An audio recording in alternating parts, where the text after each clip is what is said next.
Welcome to Phase Ready, everyone. I'm Levi, and our segment today is going to be talking about the wildfires over in Utah. This is one of the worst wildfires of the season in history in Utah. You are listening to Phase Ready. 3, 2,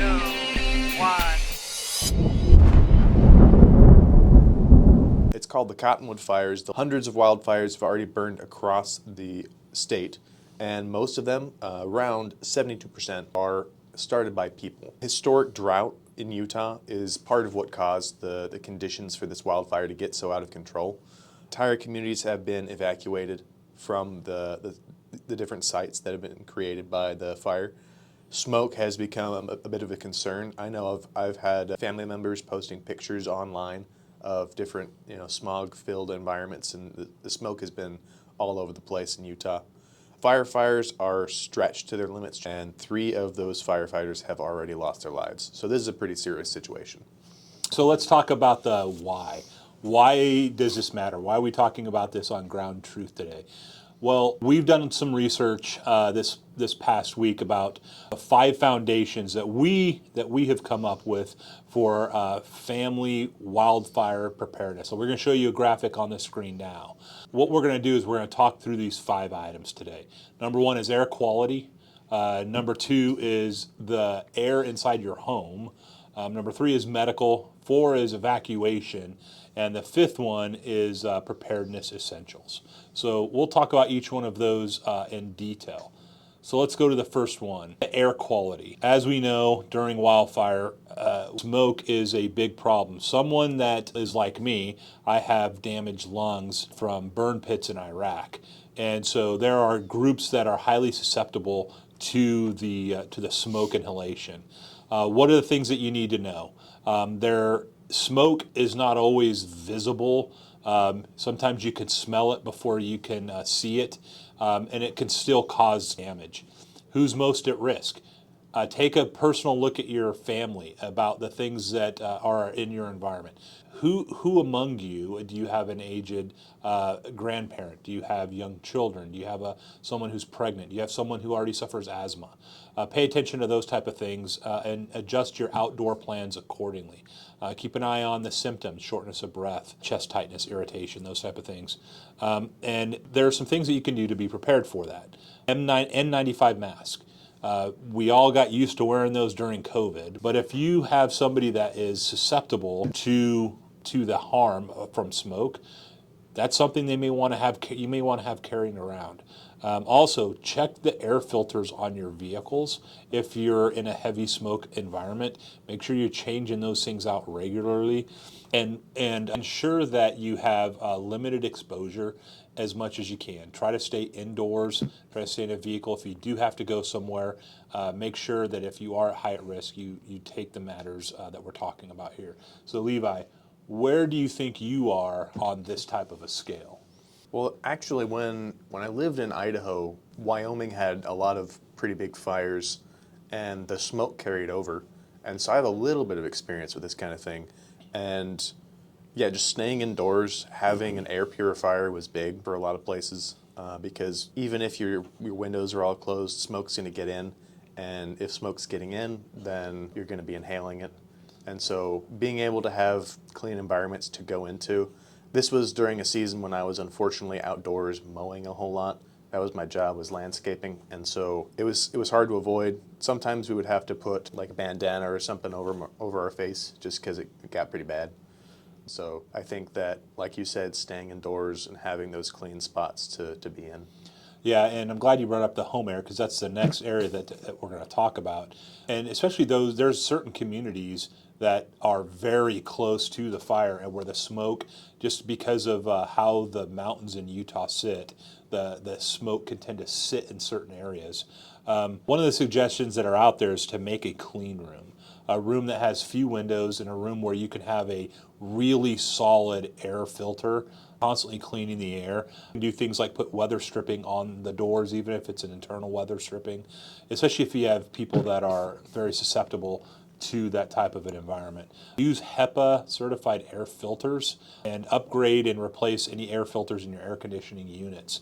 Also, they recommend you manage the humidity in your home. You want to actually have it a little bit more humid than you typically would in a home. So that can help reduce the irritation and help your air filter work more efficiently. So keep that in mind. Let's go to medical. This is an important one. Now, we don't claim to be doctors. We don't even claim that we play one on TV. This is just a couple basic facts of something to keep in mind, because smoke and smoke inhalation can obviously affect your health. Know who's at risk. We talked about that already. Watch for the warning signs. At all possible, the mask, whether inside or out, if you need to have them. Keep an inhaler around for those people that have asthma. Know how to treat burns and know how to treat smoke inhalation.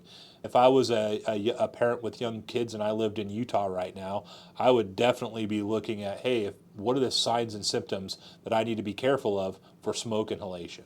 So pay attention to smoke inhalation signs, symptoms, know what to do, know how to treat that, know where to go. And that will definitely help you out. What do you think about that one? Well, I think definitely looking out for those who are least prepared or the wearers about to be ready for these things. Keeping an eye on kids, and especially I think the elderly are more susceptible than most, because people like him with the bad lungs, they'll just cough one up and collapse on the spot. And let's talk about the next area, and that is evacuation. This is the one that most people like to talk about.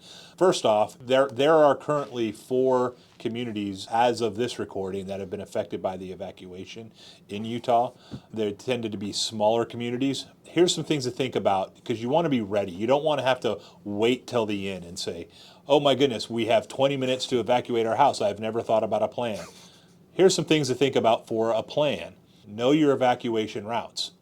Say to yourself, if I had 20 minutes to go, where am I going? How am I going to get there? What if that road is closed? What's another way to get there? Make sure you're doing that. Stay informed is the next one. Pay attention to medical alerts, to listen to the radio. Sometimes we all get caught into our phones and we're watching reels or watching Phase Ready YouTube videos. Keep doing that, by the way. And we're also not paying attention to our local news as much as we used to in the past. Now would be a good time to have maybe a NOAA radio, or just tune into your local radio station so you can hear those news updates as they come in. Next is leaving early. Sometimes you want to just stick it out to the very end, but if you have people that you know are susceptible to smoke inhalation and the signs are that a fire is coming your direction, you may want to just say, okay, we may want to get out before everybody else because of the way that the traffic is going to be, and it might be a problem.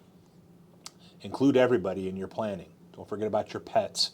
I know you have that pet gerbil that you are very passionate about. So make sure you bring enough feed for your pet gerbil.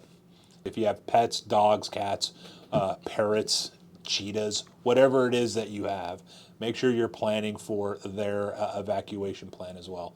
And then secure your home. You don't want to have a home that you leave that's going to be left out and unsecured, and people that maybe have more nefarious purposes than you are going to be wandering through empty neighborhoods. Secure your home the best way you can in the time that you have. Last one, make sure you check in with somebody. Make sure you tell somebody, hey, we're going to go to Grandma Betty's house and we plan on being there in 5 hours. And so people know the direction you're going, where your target location is. That way, if you don't turn up, they know that there's something that happened. I mean, with the evacuation, you don't want to be the last person in town who is just sitting there. Pay attention, get out when you need to, and if you need to get out early, it may be just a good time to go visit Aunt Betty. There's plenty of excuses that, especially for kids, to be able to go and visit someone out of state or just in a different part of the state. So having whatever, if it's a go bag or just have your things packed because you know something's coming, be able to have that so that you can just smoothly put things in the car and leave. Because if I know anything about kids, they make moving anywhere and going anywhere on a trip a nightmare. Yes, I've had a few kids in my day, and that is a true statement. I think what might actually be worse than that is when your spouse knows that you're not prepared. Yeah, I'm just going to leave that one there because a certain spouse may be in the room with us. The fifth area is people want to know, like, hey, what's some good things that I could buy? Because some people, it's not a fault, think to themselves, hey, if I'm not buying something, then I'm not feeling like I'm prepared for something. There are some cool things that are out there that can help out. So this is Boost Oxygen.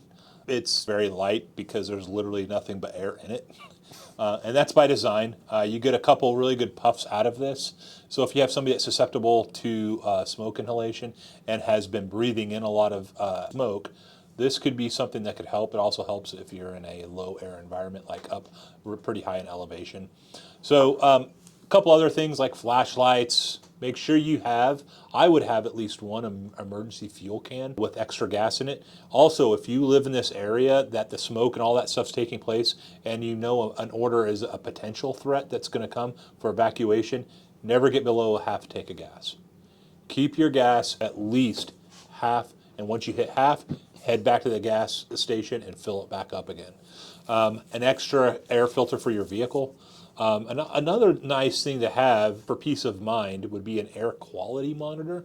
Those are not very expensive, and you can actually measure what the air quality is both inside and outside of your house. And then it's just like battery backup packs, leather gloves, extra batteries, some N95 masks. That I'm sure we all have stowed away in drawers and stuff from the COVID. But those are some things that, and other things depending on your circumstances, that you can possibly grab and throw in a little kit bag or a go bag or in your trunk. That'll be it for our Ground Truth segment. Thanks for joining us, and until next time.